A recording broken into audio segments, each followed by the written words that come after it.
ગિરનારને plastic મુક્ત બનાવવા તંત્ર સજ્જ બન્યું છે।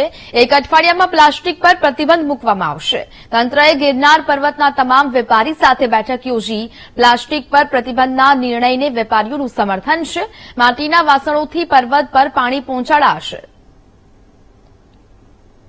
20 દુકાનદારોને આપણે 600 બોટલ્સ ફ્રીમાં ટોકન રૂપે આપવાના છે અને મહેરબાની સિસ્ટમથી પાણી પહોંચાડવાની વાત છે। જી, દરેક દુકાનદારને 5-5 બોટલ આપવાના છે અને એનો ફિલિંગ પોઈન્ટ આપણે કોર્પોરેશનની અત્યારે જગ્યા છે અને શૈલજા દેવીની જે પાણીનો જે પરબ છે એની બાજુમાં જ આપણે અત્યારે ફિલિંગ પોઈન્ટ 5000 લીટરનો એક ફિલિંગ પોઈન્ટ આપણે ઉભો કર્યો છે। પાણી પુરવઠાની ટીમ દ્વારા ફિલિંગ પોઈન્ટ રેડી કરવામાં આવ્યો છે, જ્યાંથી એ લોકો તમામ જેટલા પણ દુકાનદારો છે પોતે પાણી રિફિલ કરી અને ઉપર પહોંચાડી શકશે।